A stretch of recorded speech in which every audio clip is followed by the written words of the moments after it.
Please join me in reciting the Pledge of Allegiance. I pledge allegiance to the flag of the United States of America and to the republic for which it stands, one nation, under God, indivisible, with liberty and justice for all.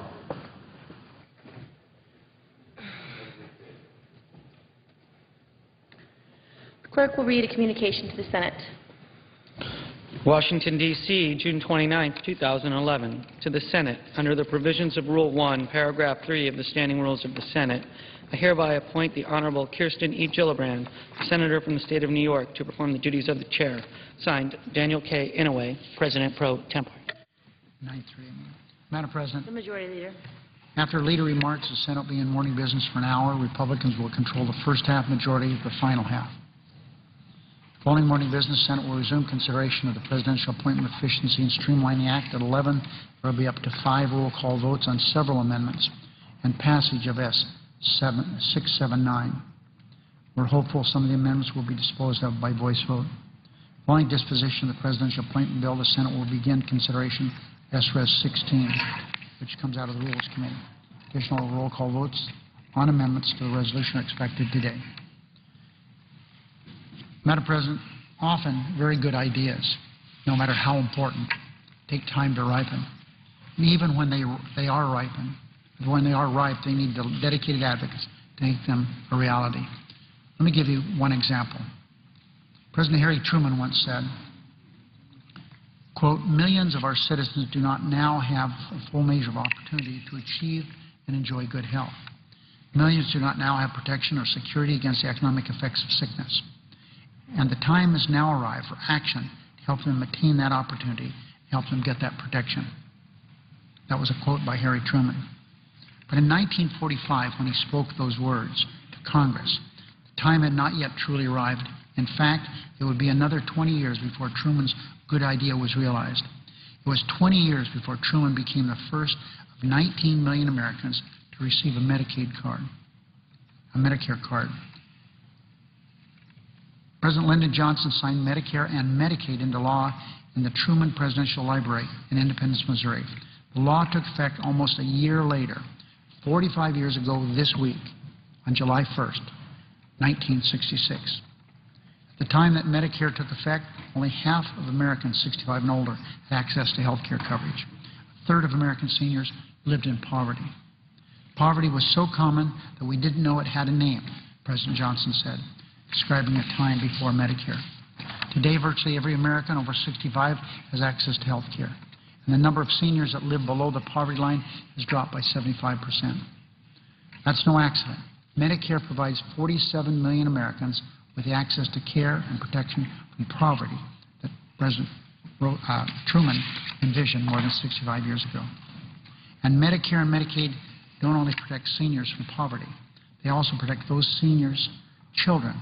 46 years ago, middle-class families often spent themselves into the poorhouse, honoring their commitments to their moms and dads. Today, seniors and their children have the security that Medicare and Medicaid will be there to honor their commitment, providing health care and nursing home care when they need it. But Medicare doesn't only save American seniors money, it saves their lives. In 1964, just before Medicare was signed into law, seniors lived an average of not quite 70 years. Today, the national average is more than 78 years. There is perhaps no achievement greater than that. This law literally extended Americans' life expectancy. 46 years ago, before signing Medicare into law, President Johnson made this vow, quote, "No longer will this nation refuse the hand of justice to those who have given a lifetime of service and wisdom and labor to the progress of this progressive country," end of quote. Democrats intend to honor that solemn vow of President Johnson's. But today, Medicare is under siege. Republicans would trade away the health and safety of today's seniors for the sake of tax breaks for billionaires, wealthy oil companies, and corporations that ship jobs overseas. They would trade that sense of security, that hand of justice Johnson described, to protect tax breaks on corporate jets and their yachts. Their ideological budget would end Medicare as we know it, once again subjecting seniors to the rising cost of health care. Democrats refuse to let that happen. A lot has changed since 1966 in that law. New technologies and medicines are there for diabetes, Alzheimer's, Parkinson's. We now have hip replacements and chemotherapy, all pioneered in the late 60s, and they're now performed in the United States every single day. Medicine has changed for the better. But one thing hasn't changed. Seniors need Medicare. In fact, the rising cost of health care today means seniors need Medicare's protection more now than ever. That's why we will never stop fighting to preserve this successful program. As long as I'm in the Senate, I'll oppose Republican plans to weaken or undermine it, because Republicans plan to end Medicare as one idea whose time will never come. Madam President, I note the absence of quorum. Clerk will call the roll. Mr. Akaka.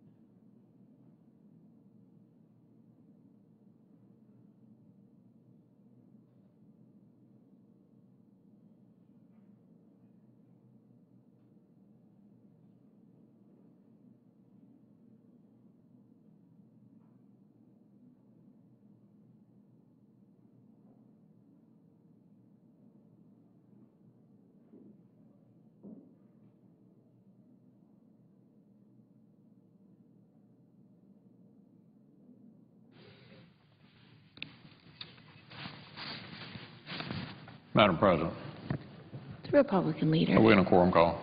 Yes, we are. Ask consent the quorum call be dispensed with. Without objection.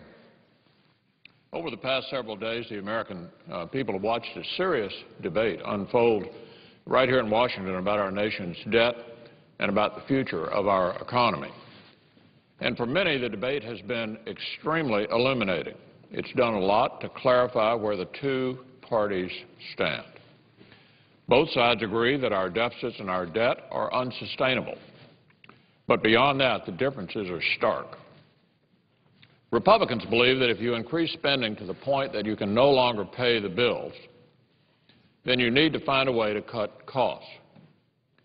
Democrats seem to think that if you increase spending to the point that you can no longer pay the bills, you need to find other people to pick up the tab.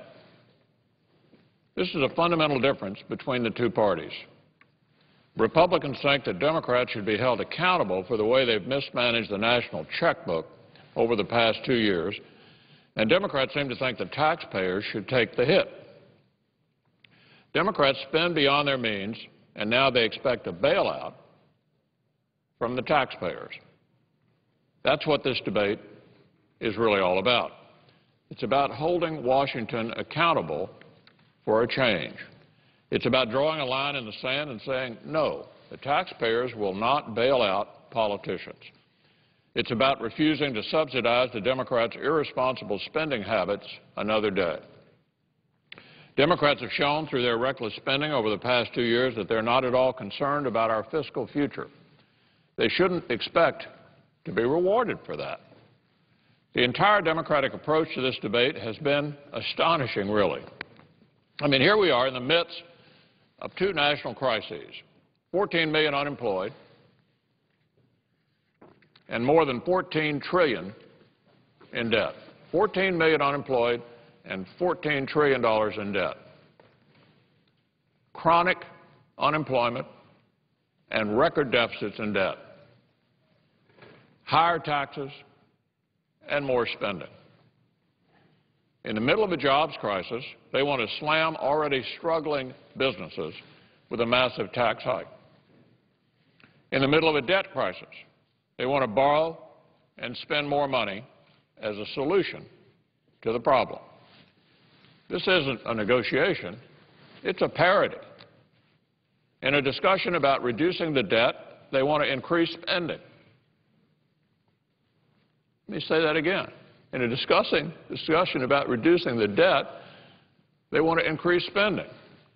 In the middle of a jobs crisis, they want to raise taxes, even as they claim to support job creation. Well, which is it? Yesterday, the President went to a manufacturing plant to tout jobs.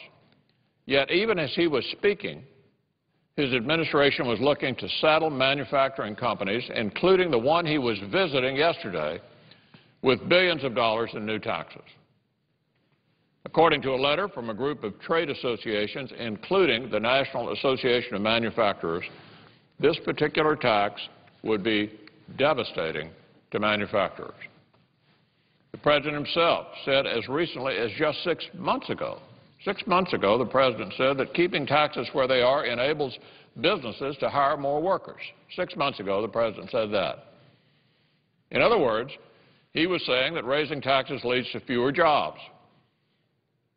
So he can call for tax hikes, but he can't call for tax hikes and job creation. It's one or the other. 6 months ago, making the argument that tax hikes lose jobs. Today, out-touting jobs on the one hand and pushing for higher taxes on the other. Can't have it both ways. The Democrats' spending spree has brought us to the brink of an economic calamity. And now they're telling taxpayers they won't do anything to prevent it unless the taxpayers hand over more money in the form of tax hikes. And they have the nerve to call their critics immoral. Well, I want you to know that you can call spending trillions more than you have and then expecting others to pick up the tab. That's what this is all about. Spending trillions more than you have and expecting somebody else to pick up the tab. Who opposes tax hikes? Does anybody seriously propose tax hikes as a solution to a jobs crisis? Who proposes more spending as a solution to a debt crisis? And who really thinks that if we raise the debt limit now without enacting serious spending cuts and meaningful reforms first, it will lead to greater fiscal discipline later? There's an important principle at stake in this debate. It's not about rich versus poor. It's not about an election. It's about whether Washington will ever be held accountable for its mistakes. That's why Republicans refuse to let the taxpayers take the hit when it comes to reducing the debt. And that's why all 47 Republicans in the Senate support a balanced budget amendment to the U.S. Constitution. The debate we've been having here over the past few days shows more than ever why we need a balanced budget amendment in Congress. A balanced budget amendment would require that lawmakers stop spending money we don't have. And when we come back after July 4th, we'll fight for an opportunity to vote on it. Broke or balanced, that's the choice.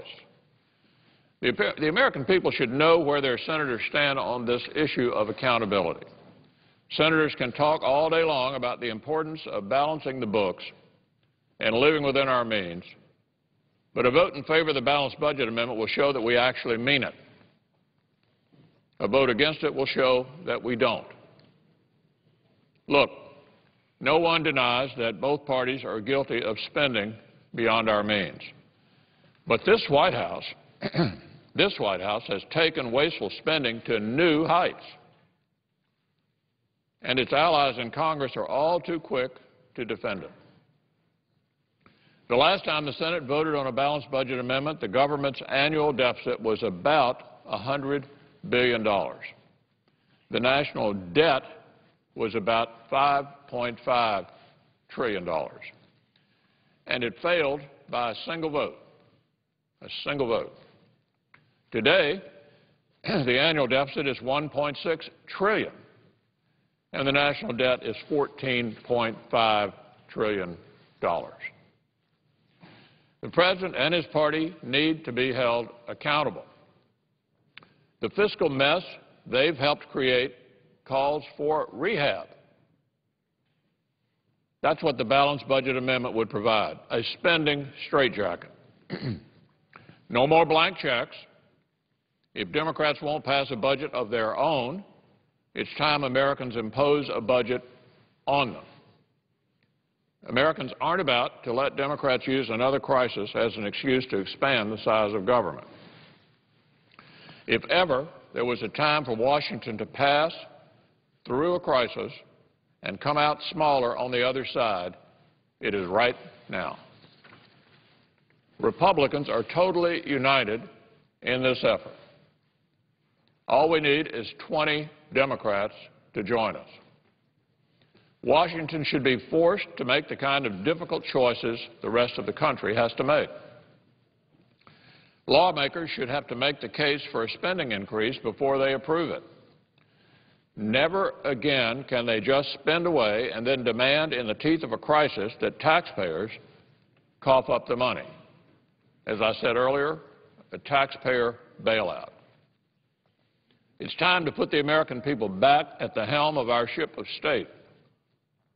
And if that's what this vote achieves, then this debate we're having this summer will have been worth it.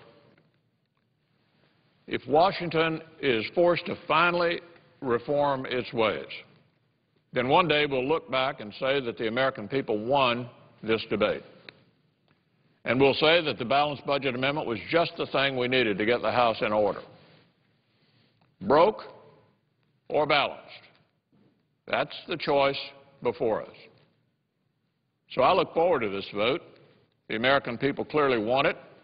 Let's hold Washington accountable, and let's begin to restore power to the people who sent us here not to do our own will, but to carry out theirs. That's the principle at stake here. It's about the kind of government we want to have, a government of the people or a government above the people. That's the choice. Much depends on the outcome. Madam President, I yield the floor.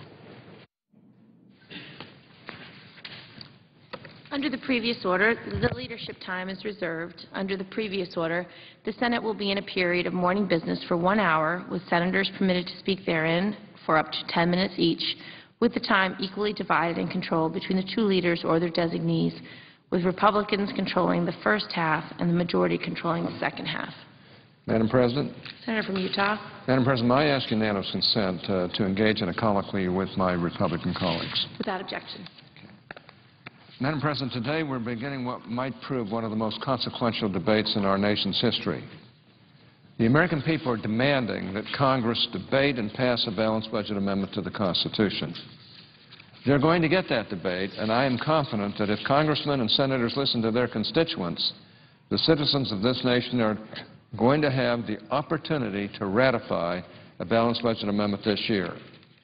All 47 Republican members of the Senate are of one mind on the need for a balanced budget amendment to the Constitution. We have listened to our constituents who are pleading with us to take action that will permanently resolve our debt crisis and keep us from getting into this situation again. That situation is a disaster. We all know the numbers. 3 straight trillion-dollar-plus deficits, $14.5 trillion in debt rising every day, $62 trillion in total liabilities that this government owns. And since Senate Democrats last passed a budget, that was over 790 days ago. Our national debt has risen by $3.2 trillion, and now the administration is asking for more. We simply can't do this anymore. 100% of our tax revenues are spent on mandatory spending and interest on the debt. Every other penny is borrowed. The money is simply not there to finance a government of this size. And everyone knows this, though not everyone will admit it. They know that deficit spending and skyrocketing debt have come to an end. Our nation's current debt-to-GDP ratio is 95%.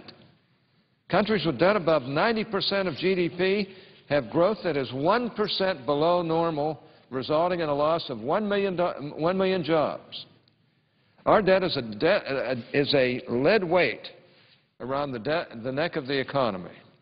But in the current negotiations over the debt limit, the administration insists that it is Republicans who, by refusing to pass an increase of the debt limit that does not include meaningful efforts to address our fiscal situation, are holding back the economic recovery and undercutting the stock and bond markets. This has things exactly backward. The markets understand that our long-term deficit projections are moving toward a full-blown debt crisis. The markets understand that we are currently on the glide path to Greece, and the markets would respond like gangbusters to spending cuts, spending caps, and a balanced budget amendment that brings our long-term fiscal problems under control. I am more convinced than ever that a balanced budget amendment to the Constitution is essential if we are to right our fiscal ship. This is not the first time that we've been down this road, but the stakes could not be higher this time, and the amendment could not be better designed to address the crisis. Our amendment is not just an amendment for fiscal balance. It is an amendment that takes on the root cause of our current debt crisis, and that is government spending. Our amendment requires a balanced budget. It establishes a spending cap of 18% of GDP, and it establishes supermajority requirements for tax increases or future debt limit increases. We will hear a number of tired arguments against the BBA. Its opponents will say that the amendment is not properly vetted. But we've been talking about the balanced budget amendment for decades, and if we had passed it back in 1997 when it fell by one vote short of being sent to the states for ratification, we would not be in the mess we're in today. They will say that it stacks the deck by requiring spending cuts rather than tax increases to balance the budget. This is an issue that I will address at length, but the American people understand that the solution to a spending crisis is not to give the government more money to spend, especially this government. They will say that a balanced budget amendment is unnecessary. Congress just needs to do its job. But we've heard this over and over before. And the American people know that waiting for Congress to balance the budget and shrink the size of government without a constitutional amendment is less fruitful than waiting for Godot. They will say that the spending cuts required as a result of this BBA will hurt children and the elderly. But the real harm to our children will be when we hand them a future of national indebtedness and dim economic prospects. And the real harm to the elderly will be the coming bankruptcy of the nation's entitlement programs, the guaranteed result of the President's failure to lead on entitlement reform. And finally, they will say that the Constitution should not be amended. I agree that it should not be amended lightly, but the founders themselves expected that changing circumstances and national emergencies would demand amendments to the Constitution from time to time. The American people understand that this is one of those times. In this country, the people are sovereign. The Constitution is their Constitution, and they are demanding that Congress pass a balanced budget amendment and send it to them and the states for ratification. My hope is that the party of Thomas Jefferson will listen to their constituents and follow their founders' lead, keeping faith in the people and their good sense and stewardship over the Constitution. Later this summer, we will vote on a balanced budget amendment. God willing, this fall, the people in the states will start down the road to ratification. I am proud to be joined this morning by several of my colleagues who have been critical leaders on the balanced budget amendment. Each brings a unique perspective to this debate, and I think it is great that they are standing up to lead on this issue. Mr. President, I would like to yield 5 minutes to my colleague, the junior senator from Kentucky. He is a remarkable spokesperson for limited government, and I am glad to have him on my side in the coming fight for the balanced budget amendment. Thank you, Mr. President, Madam President.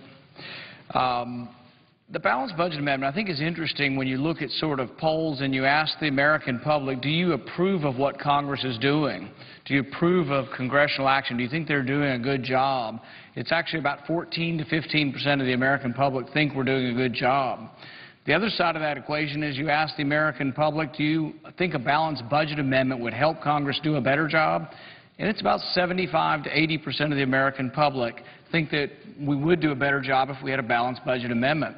I don't think this is a partisan issue, but I'd like to ask the question both to the senator from Utah and perhaps for an opinion from the senator from Texas. Do you think this should be a partisan issue, or do you think this goes beyond partisanship, and can we get the Democrats to understand that this isn't a Republican-Democrat issue, but really an issue for the good of the country? Well, that should go way beyond partisanship. Look, if we pass it here by the requisite two-thirds vote, and we pass it in the House, which we will, this would be submitted to the states And then the states can make the determination whether or not we have a balanced budget amendment. The Democrats who hate the balanced budget amendment, some of them, in fact, most of them, all they have to do is get 13 states to defeat it. We have to get 38 states to win. And frankly, we will win this because the American people are with us. And this is the right thing to do. It's the right thing to do at this time. It's the only thing that's going to get us to right this fiscal ship. What do you say to those who say that statutory caps would work, something like Graham-Rudman or something like pay-as-you-go? What is your answer to those? Graham-Rudman lasted all but about a year and a half, 2 years before the same people just went on a spending spree again. Although it was a light spending spree compared to today. Today it's multi-trillions of dollars. I've got to tell you that has never worked. We've got to put a straitjacket into this matter where the Congress has to live like 49 states have to live. There's only one state doesn't require a balanced budget in their state constitutions. Why shouldn't we have a requisite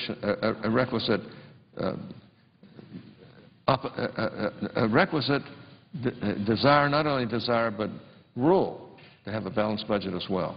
I'm convinced we've got to do it after being in the Senate for 35 years and seeing year after year after year people unwilling to do this. Right.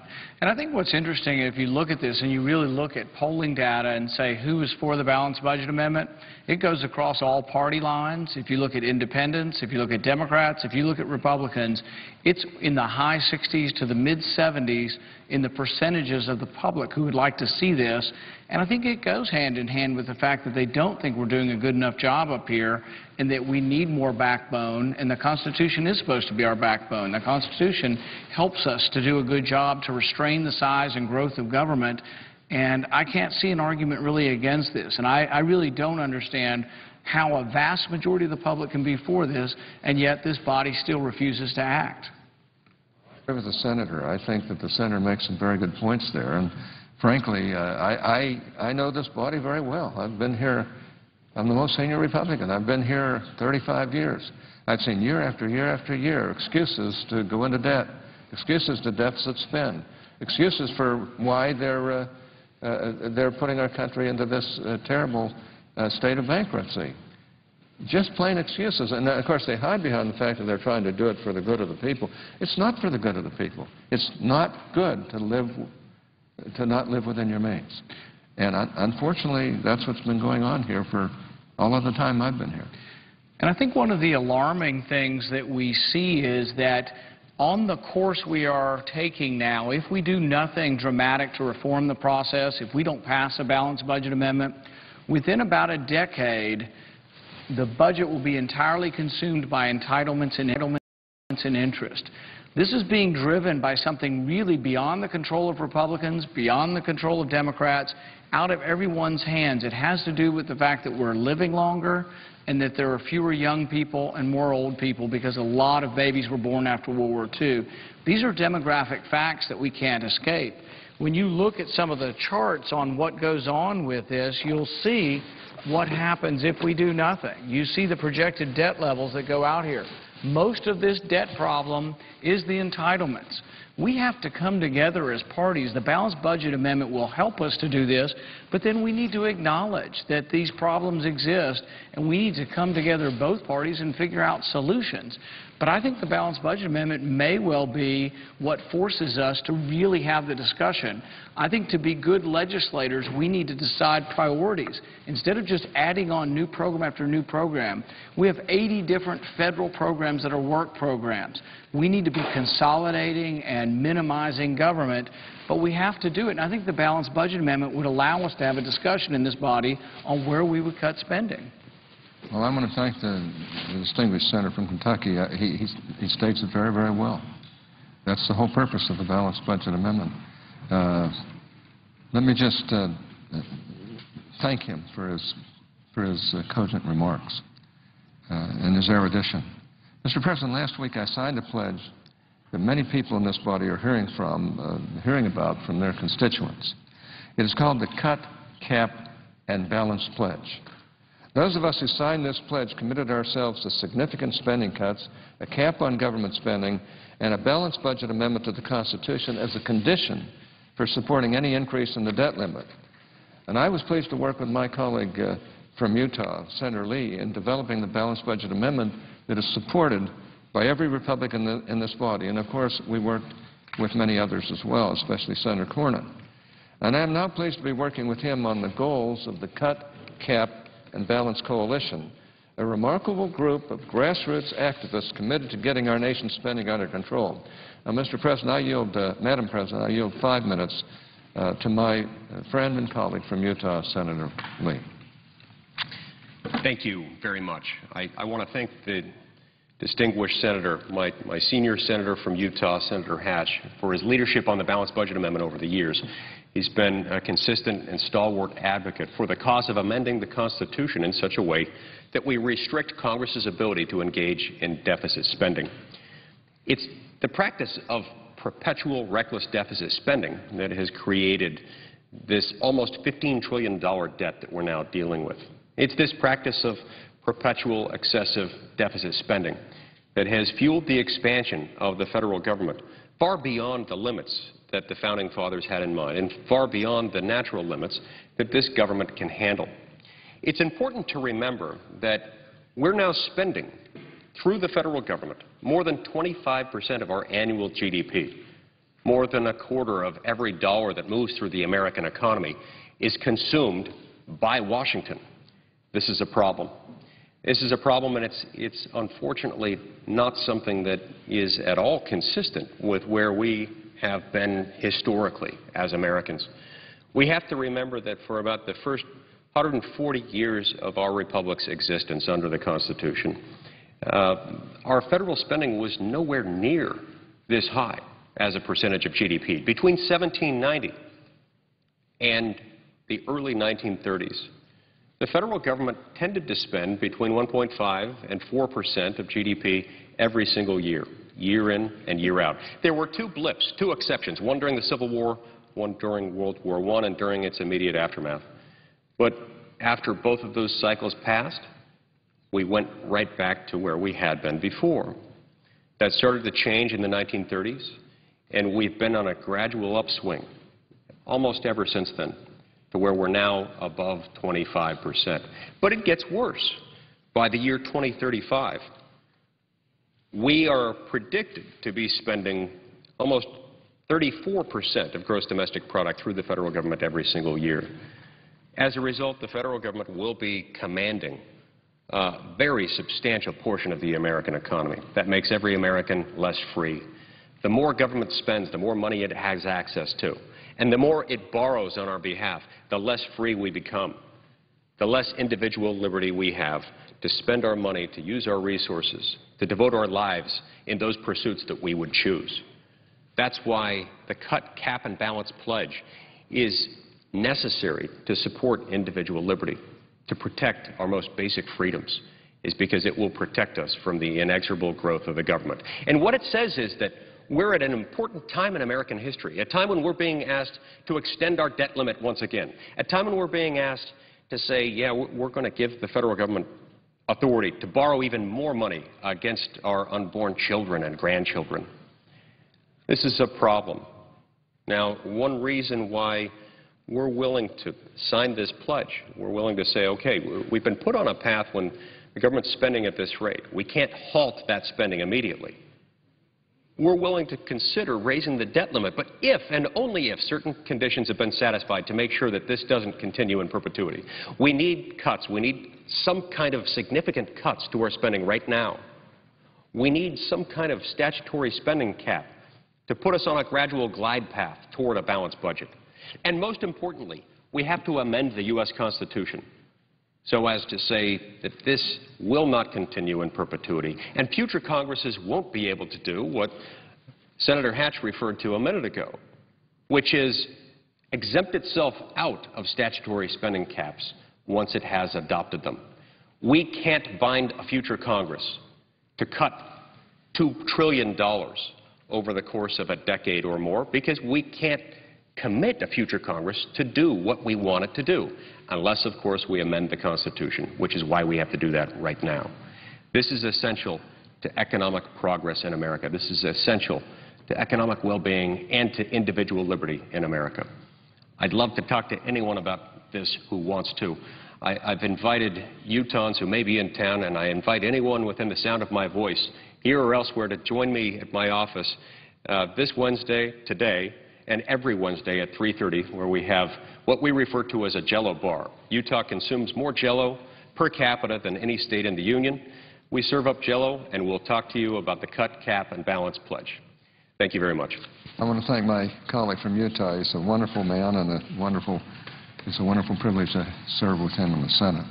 And he's a leader in this area. Now, Mr. President, I don't have enough good words to say about my great friend from Texas who was on the Texas Supreme Court before coming here, Senator Cornyn. From the minute that he set foot in this chamber, he has been a strong conservative committed to limited constitutional government. And from the beginning of this Congress, he knew that we needed to pass a balanced budget amendment. And we're going to need him in this fight. Mr. President, I yield 5 minutes to my friend and colleague from Texas, Senator John Cornyn.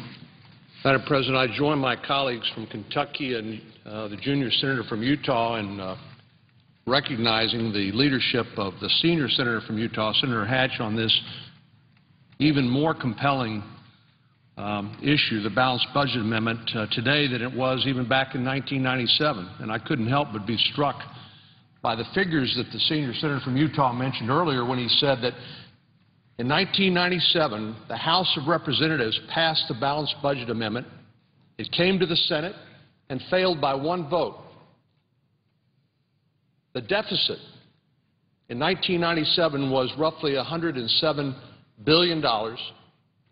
Today, it's $1.5 trillion. The national debt in 1997, if I recall what the senator said, he can correct me if I'm wrong, today it's roughly 14.3, approaching $15 trillion. Back in 1997, it was $5 trillion. Did I get those figures roughly correct? And back in 1997, we lost it by one vote. I was leading the fight on the floor, and we had 67 votes, and one of our senators slipped on us at the last minute, and we lost it by one vote. Madam President, I agree with the senator from Kentucky that says that this is not a partisan issue. Matter of fact, back in 1997, 11 of our Democratic colleagues joined Republicans to vote in favor of a balanced budget amendment. And if there's an issue that threatens not only the economy, but also our national security today, more than the national debt, I don't know what it is. The chairman of the Joint Chiefs of Staff, Admiral Mullen, said that the single largest threat to our national security is the debt. Secretary of State Hillary Clinton said that the debt sends a message of weakness internationally.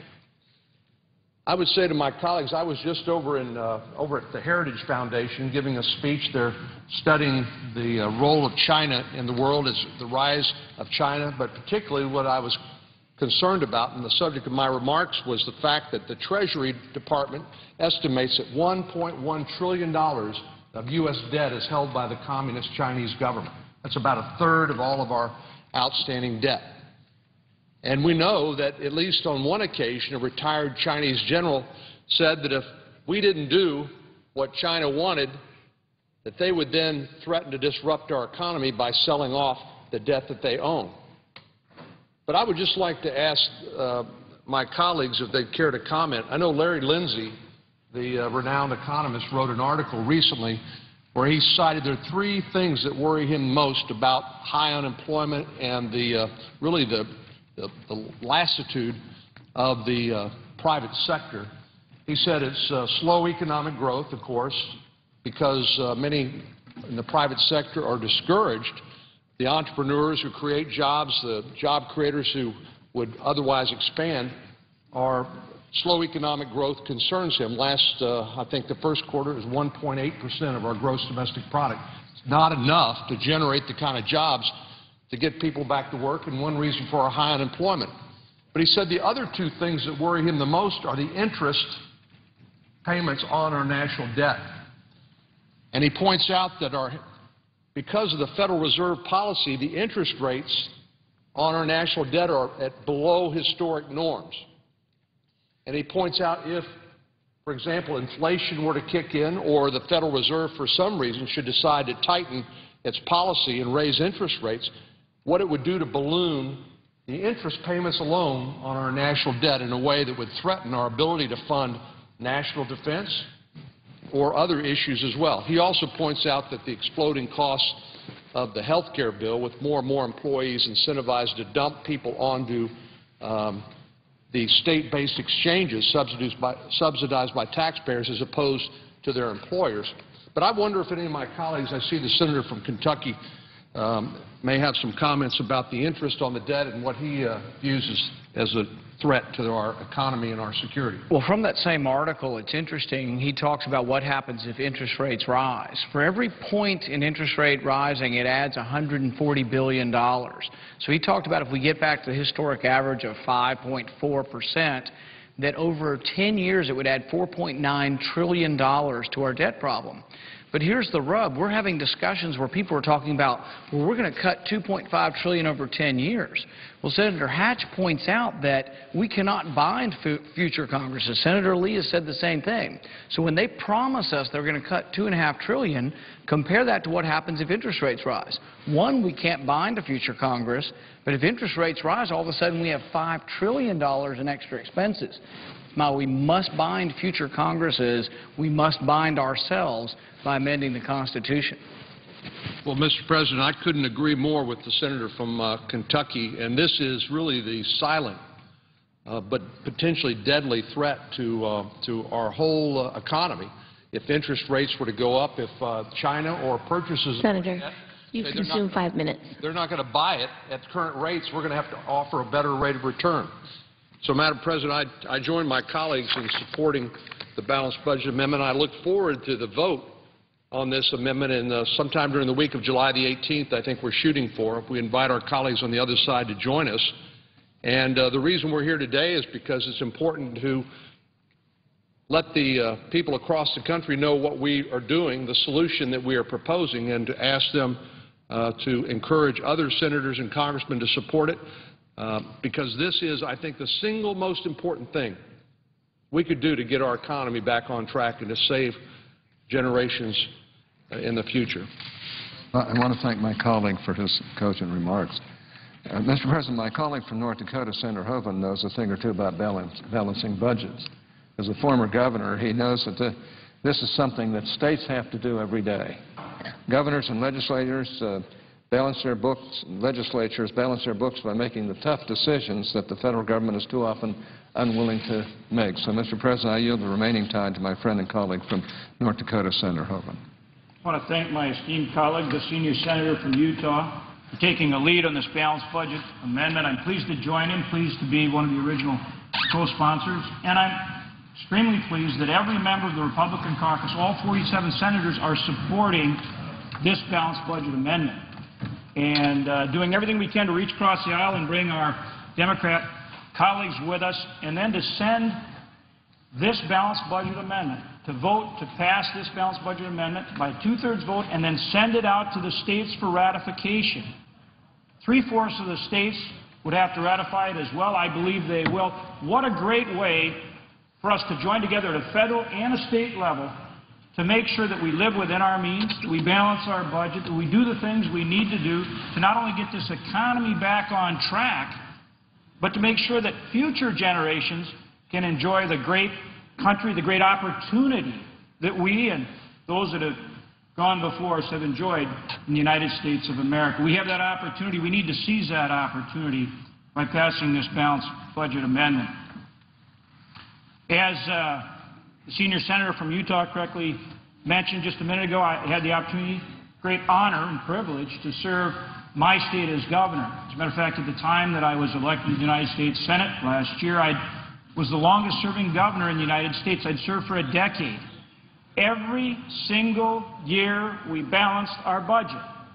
49 of the 50 states have balanced budget amendment requirements. The only one that doesn't is Vermont. 49 states have that requirement in their Constitution. This year so far, 46 of the states have balanced their budget.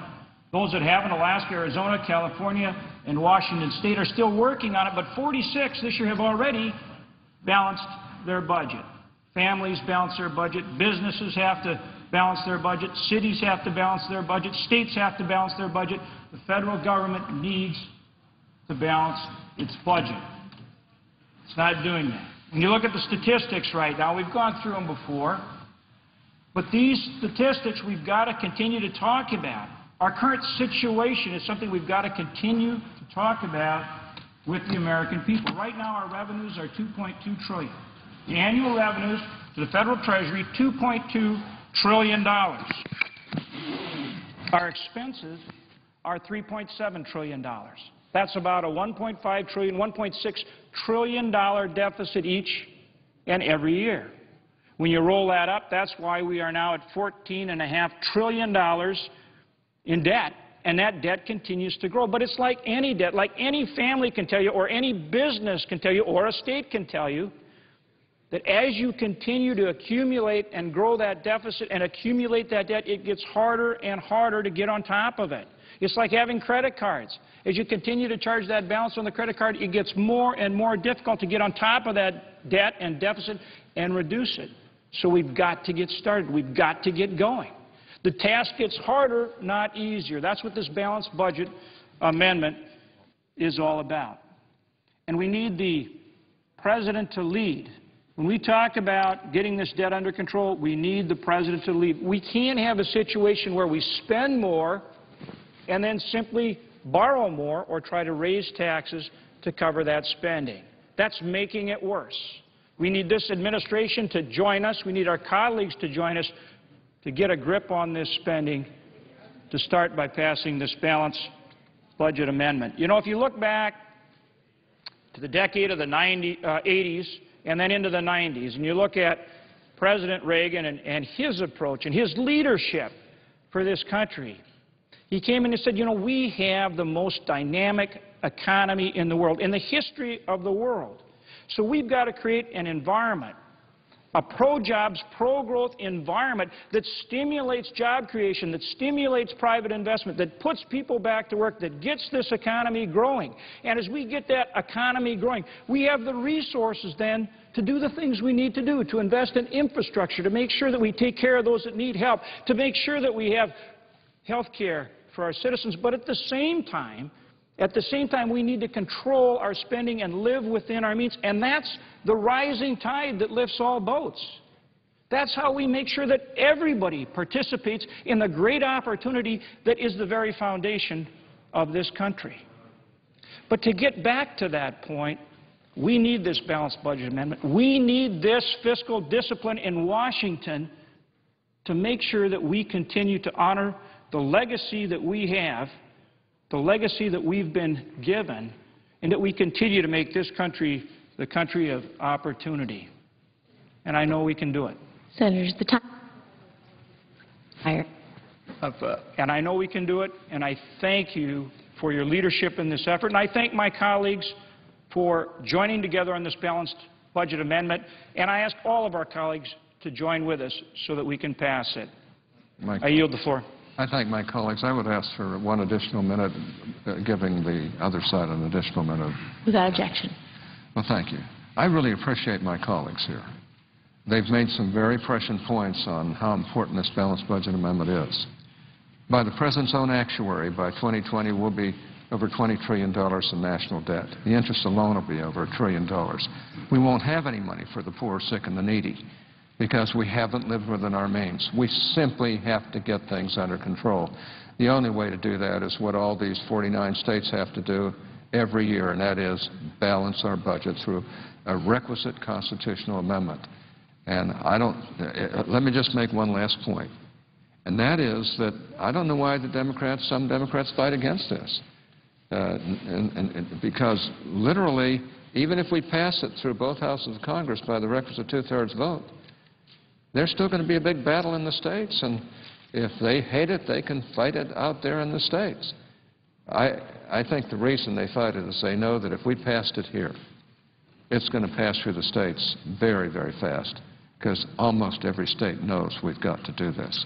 Almost everybody of intelligence knows we've got to do this. Madam President, I yield the floor.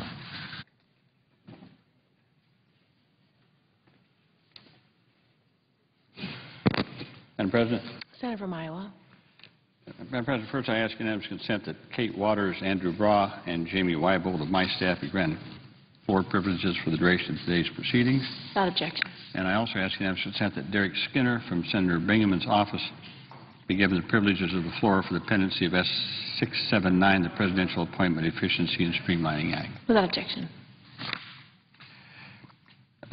Madam President, just listening to my good friend from Utah speaking here, and he is a good friend of mine, and others who've been speaking for the last hour, boy, memories are short around here. Really short. I mean, really short. Forget about the attention span. Memories are really short. How soon we forget that at the end of the Clinton years, after we had worked with President Clinton to pass measures that brought in more revenues, that kept our spending under control, we had 4 years of balanced budgets. 4 years. Not only of balanced budgets, budget surpluses. When President Clinton left office, he left George W. Bush the biggest surplus ever in our history. CBO said if we just continued on with the policies that we had, we'd have paid off the national debt by 2010. Well, what did the Republicans do? They come riding into town. 2001, they got the White House, they got the Senate, they got the House. What did they do? They took that surplus we had and said, hey, we got to give this to the wealthy. We got to have tax cuts for the wealthiest in our society, and that's what they did. And how did they do it? They snuck it through on something called reconciliation, budget measure, which means that you can't filibuster it, and it only takes 50 votes. That's what the Republicans did. They squandered it. Squandered it. To give more to the wealthiest in our society. And look what's happened since then. And then we had 2 unpaid-for wars. 2 unpaid for. George Bush got those, in those wars, don't pay for them, we'll just borrow it from China. Borrow it from other countries. And then a new prescription drug benefit, unpaid for, we'll just borrow more money. And now these same Republicans who ran up the deficit, squandered the surplus, are now saying that we've got to balance the budget on the backs of the middle class. That we've got to balance the budget on those who already are hurting so much. But no, we can't raise revenues on the wealthy. Oh, no, can't do that. Well, as I said, Madam President, memories are short. They all want a balanced budget now. Why don't we just do what we did under the Clinton years? Let's have the same kind of economic policies that we had then. And then we'll have balanced budgets. But no, not my Republican friends, no. They said they want to limit government spending to 18% of GDP. I'd like to ask, where does that number come from? Why is it 18%? Why isn't it 18.5%? Why isn't it 17.75%? Why isn't it 19.23%? Where does 18% come from? Madam President, let me tell you where this comes from. The last time that the federal government was 18% of GDP spending was 1967, before Medicare really got underway. So, read between the lines what the Republicans are saying. If they could get that down to 18%, we can do away with Medicare, which is what they want to do anyway. Republicans want to do away with Medicare. If you can get GDP, the federal government's role of spending down to 18%, you're back where you were in 1967. Guess what? We can get rid of Medicare and turn it back over to the private insurance companies. That's what the Ryan budget did. That's what the Republican budget did. And that's what they all voted for. So when they tell you about 18% of GDP, think Medicare. Think Medicare. Goodbye, Medicare. That's what they're after. Madam President, we've reached a point of maximum danger in our fragile economic recovery. We're mired in the most protracted period of joblessness since the Great Depression. Businesses reluctant to invest and hire for the simple reason there's not sufficient demand for goods and services. Largely because, why? So many people are unemployed, 20 million. People are mired in debt. And even those who are working are insecure about their employment. So for most Americans in the middle class and lower income, this is still a deep recession. So I have come to the floor repeatedly in recent weeks to warn against the folly of Washington's current obsession with making immediate draconian cuts to the federal budget, something that by its very nature will drain demand, reduce growth, and destroy jobs. Federal Reserve Board Chairman Ben Bernanke warned just last week, and I quote, "In light of the weakness of the recovery, it would be best not to have a sudden and sharp fiscal consolidation in the very near term. It would be a negative for growth." Here in the Washington bubble, many, especially those on the opposite side of the aisle, have persuaded themselves that the biggest issue is the budget deficit. But outside the Beltway, outside of Washington, Americans are most concerned with a far more urgent deficit, the jobs deficit. The jobs deficit. I'm also concerned, Madam President, about a third deficit that I think we have here, a deficit of vision. A deficit of vision. I'm disturbed by our failure to confront the current economic crisis with the boldness and the vision that earlier generations of Americans summoned in times of national challenge. Our Republican friends reject the very possibility that the federal government can act to spur economic growth, boost competitiveness, create good middle-class jobs. That's their ideological position, and they're sticking to it, even in the face of contrary facts. It's based on a profound misreading, or perhaps non-reading, of American history. You know, as Americans, we pride ourselves on a robust free enterprise system. But there are some things, big national undertakings, that the private sector simply is not capable of doing. At critical junctures, going back to the beginning of our republic, the federal government has stepped up to the plate. We've acted decisively to spur economic growth, foster innovation, create jobs. So let's go back. Let's do a little analysis of our history. The Founding Fathers are very much in vogue these days, so let's go back to that time. Let's go back to Alexander Hamilton, a hero of the Revolutionary War, our first Treasury Secretary. In 1791, Hamilton presented to Congress his landmark Report on Manufactures, a set of policies designed to strengthen our new economy. His plan was adopted by Congress. It included tariffs to raise revenue and to protect our domestic manufacturing base. Hamilton's plan was an historic success. It was echoed several decades later by Congressman Henry Clay's famous American System. In the burst of nationalism following the War of 1812, Clay advocated for major new federal investments in infrastructure. Of course, at that time, he didn't call it infrastructure. He called it, quote, internal improvements. Clay led the Congress in raising new revenues to finance subsidies for roads, canals, bridges, projects designed to expand commerce, knit the nation together. One of those internal improvements was the Cumberland Road, our first truly national road. Began in Maryland, stretched over the Alleghenies more than 600 miles to Illinois. It was Henry Clay of Kentucky and other Westerners who pushed to extend the road from Wheeling, West Virginia to Columbus, Ohio. But again, go back and read your history. Clay was bitterly opposed by those who said the federal government couldn't afford to build the roads and canals and had no business doing so.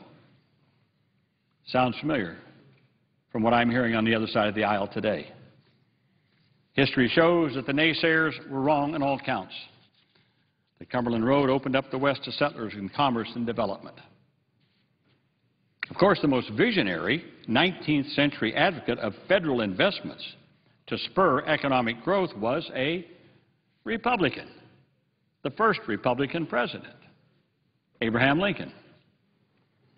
Despite the disruption of the Civil War, Lincoln insisted on moving the nation forward through bold federal investments and initiatives.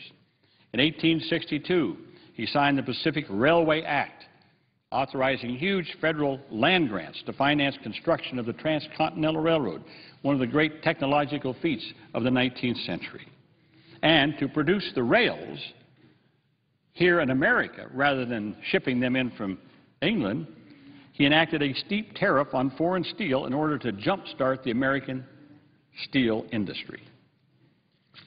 Lincoln did much more.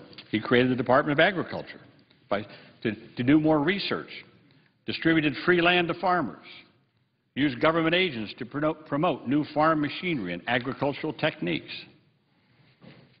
As a proud graduate of Iowa State University, I note that Lincoln also dramatically increased higher education by creating the land-grant college system.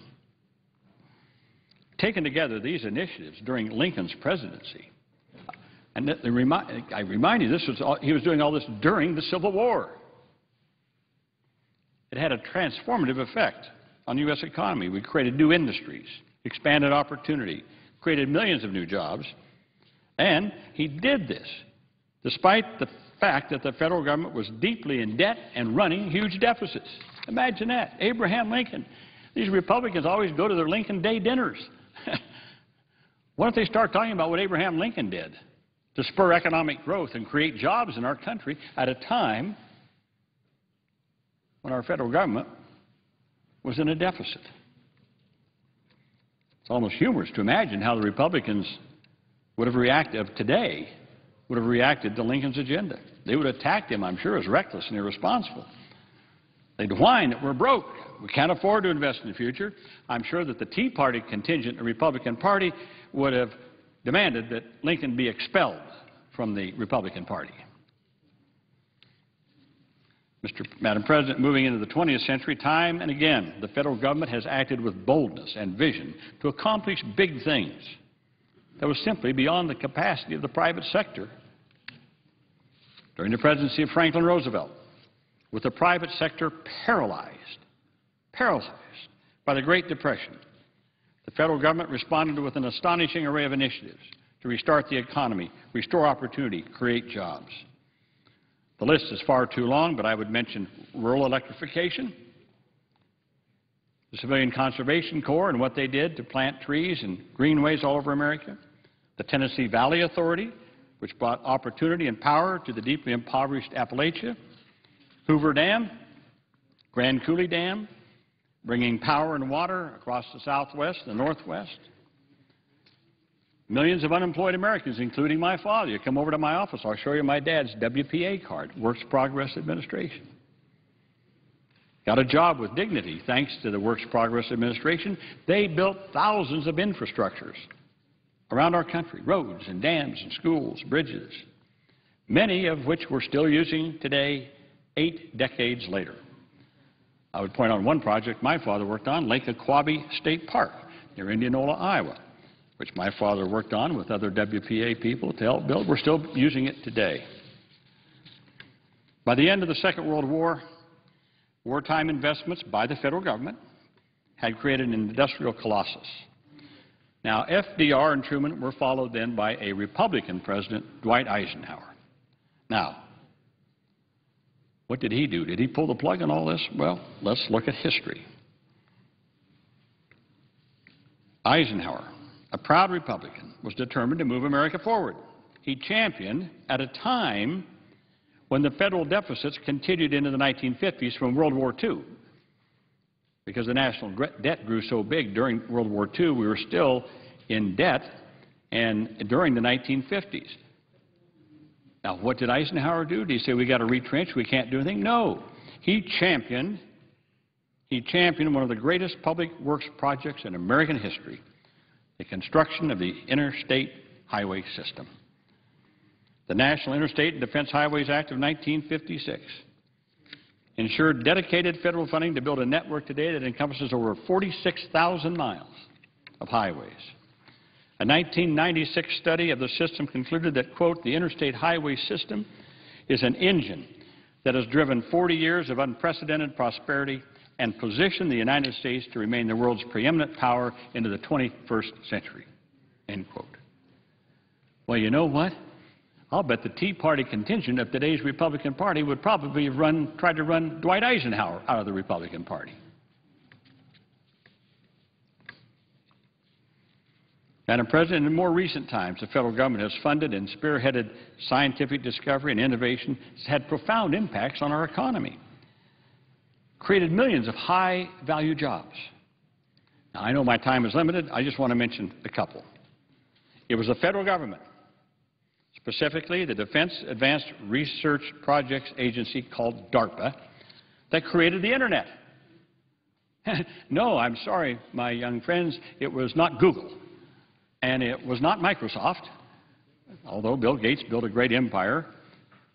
It was the federal government that created the Internet, making possible everything you get from email to social networking, need I mention tweeting, and the World Wide Web. This has revolutionized the way we do business, not only here but around the globe, and has created untold millions of jobs. It was not a private company. It was the federal government amassing the money that people pay in taxes to create the Internet. Federal researchers at this same agency also created the Global Positioning Satellite System, GPS. When you get in your car, you know, you want to know where to go and you follow all that. You think Garmin invented that? No. But the Garmin company and all the rest of them, I shouldn't single one out. There's a lot of competitors out there. They're making the instruments. They're hiring people. The private sector is doing what it should do. But it was the federal government that created the Global Positioning Satellite, and it was taxpayers' dollars that put those 24 satellites in orbit and still keep them operating today. Researchers at NASA, National Aeronautics and Space Administration, have made dozens of technological breakthroughs over the year, everything from microchip to CAT scanner technology. And of course, a discussion of the federal government's role in stimulating the economy, we have to mention the staggering achievements of the National Institute of Health. More than 80 Nobel Prizes have been awarded for NIH-supported research. And bear in mind, too, that unless basic research in biomedical sciences is funded by the federal government, most of it simply won't get done. Why? Because this basic research is basic. It may not lead to something. A lot of it leads to dead ends. But the basic research is done. The applied research is built on that. The private sector then comes in, adapts it for drugs and interventions, and we spur the economy and we make people healthier. The economic impact of NIH has been profound. Take one example, the Human Genome Project. The Human Genome, mapping and sequencing the entire human gene. The federal government invested $3.8 billion in mapping and sequencing the human gene. Just last month, the Battelle Memorial Institute issued a report on the economic impact of the genomic revolution launched by this project. Battelle estimates that as of 2010, the return on investment of the project, $3.8 billion, return on investment totaled $796 billion. The project had created an estimated 310,000 jobs and $244 billion in personal income. In 2010 alone, just 1 year, the project generated $67 billion in economic output.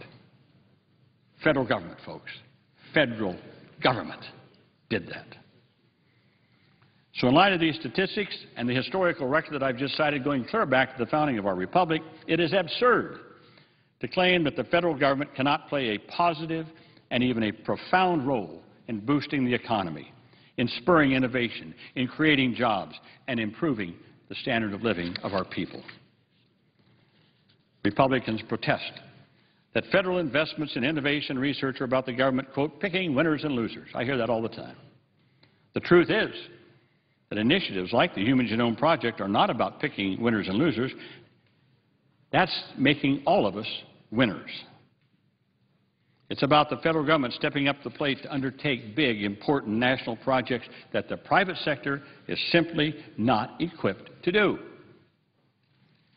At times of crisis, such as during the Great Depression, And in the aftermath of the financial meltdown of 2008, the federal government has acted boldly to rescue the economy when the private sector was flat on its back and unable to function normally.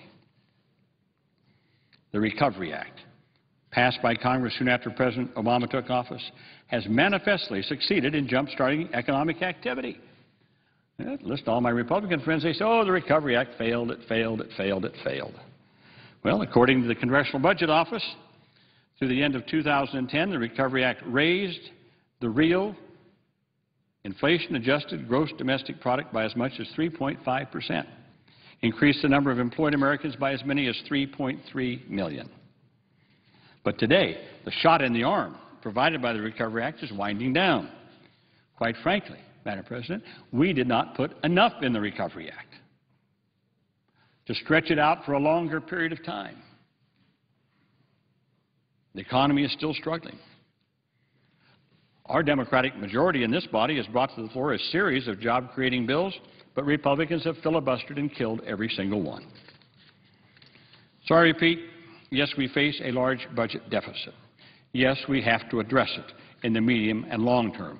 But in the intermediate and long term, in the immediate term, we need to confront the jobs deficit. But we also face a deficit, I said, of a positive vision. A positive vision. We have failed to meet the challenges of our day with the boldness and the vision that our predecessors summoned in times past. Madam President, how much time do I have remaining? 10 minutes.